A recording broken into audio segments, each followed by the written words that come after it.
I think we were so passionately in love with each other. It was almost like everything was too much. It was almost abnormal, but it was great. It was very hard for me to accept his death.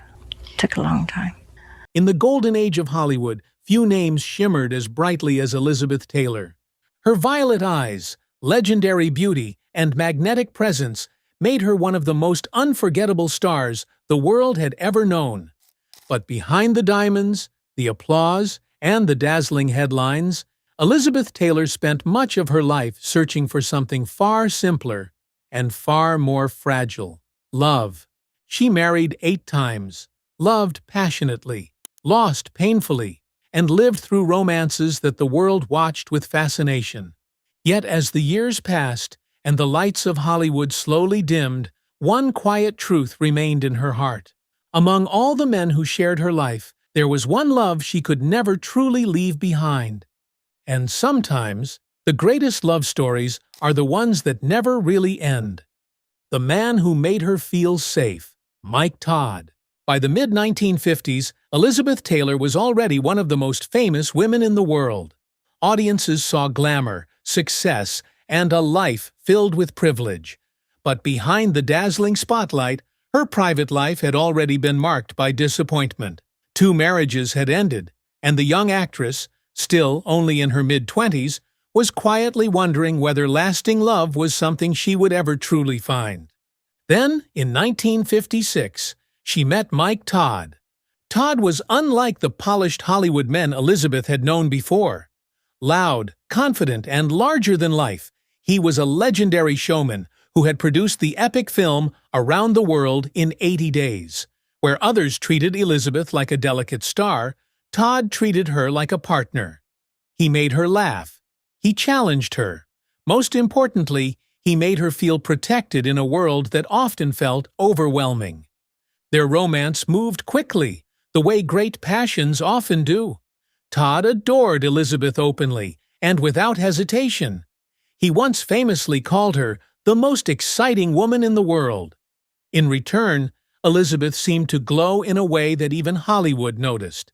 Friends would later say they had never seen her happier. When they married in 1957, Elizabeth believed she had finally found the life she had been searching for. With Todd, she felt safe, cherished, and deeply loved. The couple welcomed their daughter Liza, and for a brief moment it seemed that the restless storms of her romantic life had finally settled. But fate can sometimes be cruel to the happiest stories. In March 1958, Mike Todd boarded his private plane, the Lucky Liz, on a trip to New York. Elizabeth was meant to join him, but a cold kept her home in California. The plane never reached its destination. It crashed in New Mexico during a violent storm. Todd was killed instantly. Elizabeth Taylor was only 26 years old, and suddenly a widow. For the first time in her life, the woman who had everything felt completely lost. Sometimes the love that feels safest is the one taken away the soonest. The scandal that shocked Hollywood, Eddie Fisher. After the tragic death of Mike Todd, the world watched as Elizabeth Taylor withdrew into a deep and visible grief. Todd had not only been her husband, he had been the man who made her feel safe in a world that rarely allowed her peace. Losing him so suddenly left a void that seemed impossible to fill.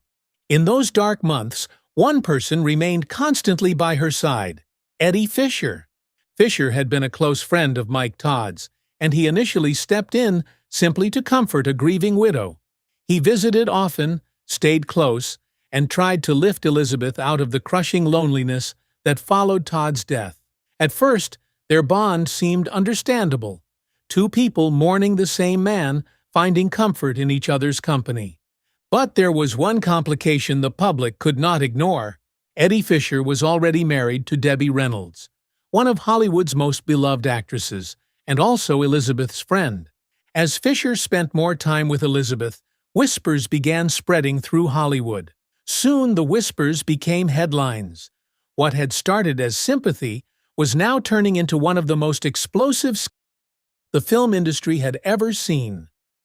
Eventually, Fisher left Reynolds and married Elizabeth in 1959.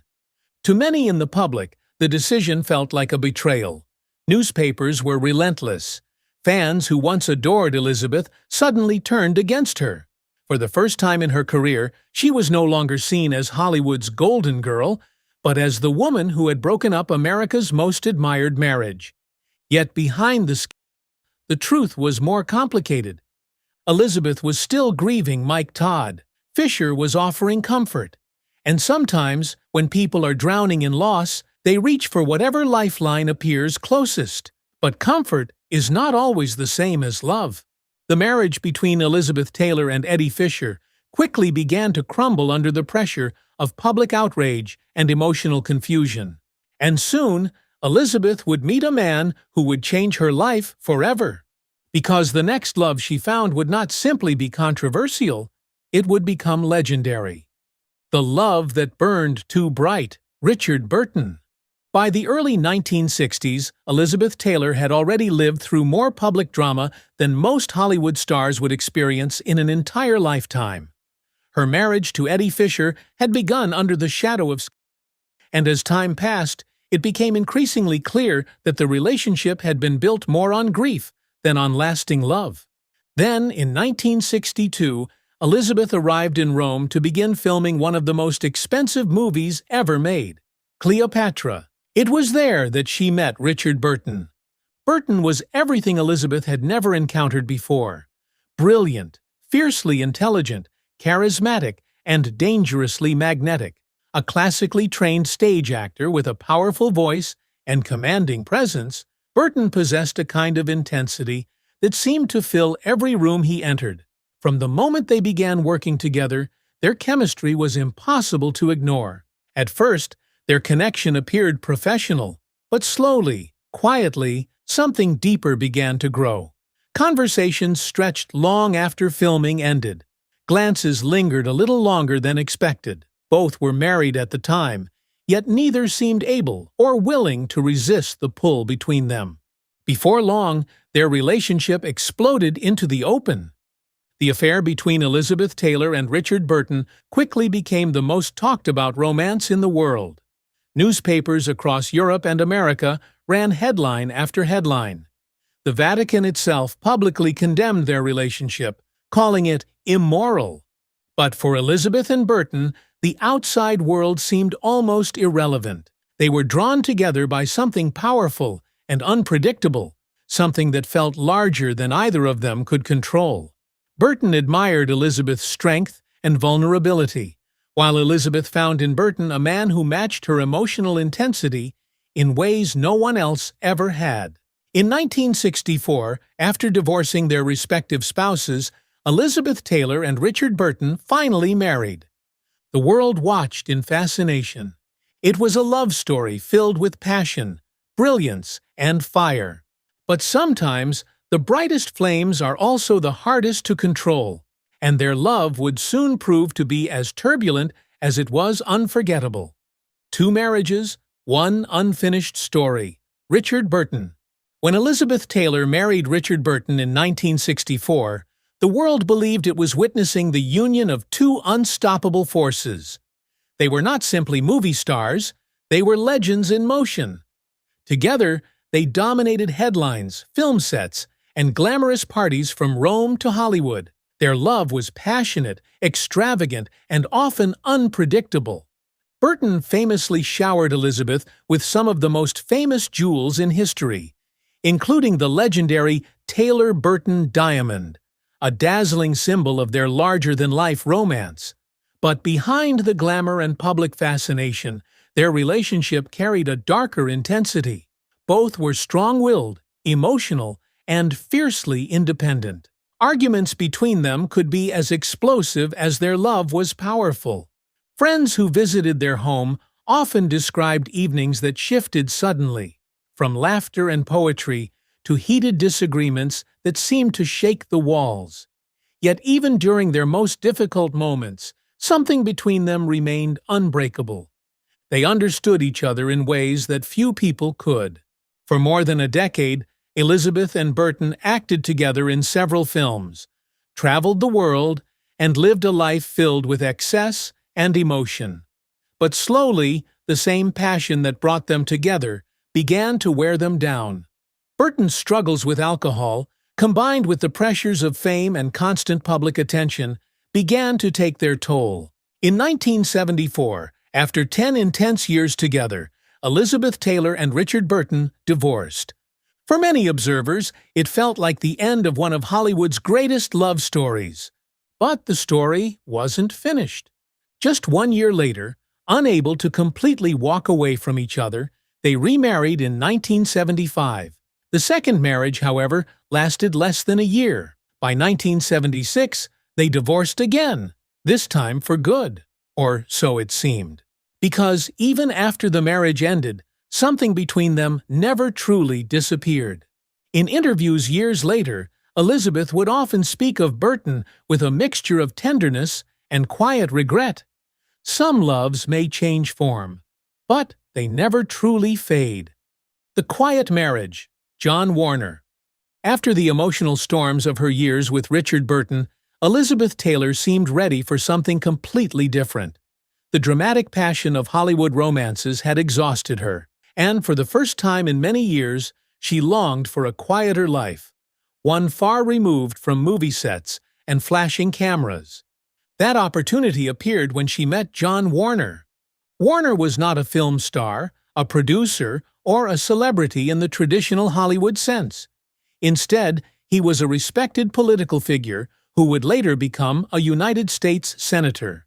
His world revolved around government, public service, and the formal traditions of Washington, D.C., a world very different from Elizabeth Taylor's glamorous life. In 1976, the two married. For Elizabeth, the relationship represented a fresh start. She moved to Washington and tried to adapt to the role of a political wife. Instead of film premieres and studio lights, her days were now filled with formal dinners, political gatherings, and the structured routines of public life. But the transition was not easy. Hollywood had shaped Elizabeth's entire identity since childhood. The excitement, creativity, and emotional intensity of the film world had always been part of who she was. In Washington, she often felt like a stranger in someone else's life. Loneliness slowly crept into the marriage. While Warner focused on his rising political career, Elizabeth struggled quietly with the feeling that she had lost her place in the world. Without the passion of acting or the powerful emotional connection she once shared with Burton, her life began to feel unusually empty. Eventually, the distance between them became impossible to ignore. In 1982, Elizabeth Taylor and John Warner divorced. It was not a dramatic ending filled with scandal or headlines.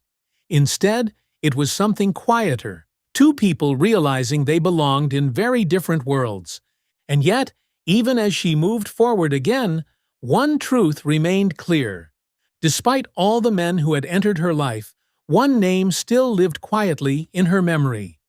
Some loves pass gently through our lives, while others leave a mark that never disappears. A Love from Another World, Larry Fortensky. By the late 1980s, Elizabeth Taylor had already lived a life that most people could hardly imagine. She had been a child star, a Hollywood legend, a woman adored by millions, and a survivor of countless personal storms. Fame had given her everything the world could offer, yet it had also left behind deep emotional scars. In 1988, seeking help during a difficult period in her life, Elizabeth entered the Betty Ford Center, a rehabilitation clinic known for helping people confront addiction and personal struggles. It was there, far from the glamour of Hollywood, that she met someone who seemed to come from an entirely different world. Larry Fortensky. Fortensky was a construction worker from California. Quiet, straightforward, and completely removed from the world of movie stars and red carpets. At first glance, the two seemed like the most unlikely pair imaginable. But inside the calm environment of the clinic, where titles and fame meant very little, they began to connect as two ordinary people trying to rebuild their lives. For Elizabeth, the relationship offered something rare: normalcy. Larry didn't see her as the legendary Elizabeth Taylor. He saw a woman who laughed easily, who who spoke openly, and who carried both strength and vulnerability. That simplicity felt refreshing after decades of highly public romances. In 1991, the two married in a ceremony that once again captured global attention. The wedding, held at Michael Jackson's Neverland Ranch, became one of the most talked-about celebrity events of the decade. But despite the excitement surrounding their union, the reality of their lives together proved difficult. The enormous difference between their worlds, Hollywood fame on one side and quiet working-class life on the other, slowly created tension. By 1996, the marriage had come to an end. Still, the relationship revealed something meaningful about Elizabeth Taylor. Even after a lifetime of extraordinary fame, she continued searching for the simple human connection that had always mattered most. Because beneath the diamonds and headlines, Elizabeth Taylor had always just been a woman looking for love. Her final reflection, the man she never forgot. By the final years of her life, Elizabeth Taylor had experienced more love, loss, and reinvention than most people ever will. 8 marriages, countless headlines, unforgettable romances. Her personal life had unfolded in front of the entire world. Yet, as time softened the noise of Hollywood and the bright lights faded into memory, Elizabeth began to reflect on her life with unusual honesty. And when she spoke about love, one name always seemed to return: Richard Burton. Their relationship had been intense, chaotic, and sometimes destructive. They had loved each other fiercely, argued loudly, divorced twice, and lived under constant public scrutiny. Many observers once believed their relationship was simply too volatile to last. But time revealed something deeper. In interviews later in life, Elizabeth often spoke about Burton with a quiet tenderness that surprised many people. She admitted that what they shared had been unlike anything else she ever experienced. Their connection was emotional, intellectual, and deeply personal, something that went far beyond the excitement of fame or the drama of Hollywood. Burton passed away in 1984, years after their second divorce. Yet, Elizabeth never fully let go of the memory of the man who had once shaken her world. One of the most touching stories from her later years involved a final letter Burton had written to her shortly before his death. Elizabeth reportedly kept the letter beside her bed for years. She never revealed what it said. Some things, perhaps, are meant to remain private. Looking back on her extraordinary life, Elizabeth Taylor never denied that she had loved many men. Each relationship carried its own chapter of joy, heartbreak, or growth. But when the question of her greatest love surfaced, the answer often seemed quietly understood. Richard Burton had been the love that burned the brightest. Not the easiest love, not the calmest love, but the love that never truly left her heart. Because sometimes the most unforgettable love stories are the ones that remain unfinished. The love that outlives time. The life of Elizabeth Taylor was filled with extraordinary moments, legendary films, dazzling diamonds, and romances that fascinated the entire world. Yet behind the fame and spectacle, her story reminds us of something deeply human. Love is rarely simple. It can be joyful, complicated, heartbreaking, and unforgettable all at once. Elizabeth loved many men throughout her remarkable life, but the bond she shared with Richard Burton remained something uniquely powerful. A love that survived distance, time, and even goodbye. And perhaps that is the quiet truth behind every great love story. Some loves never truly leave us.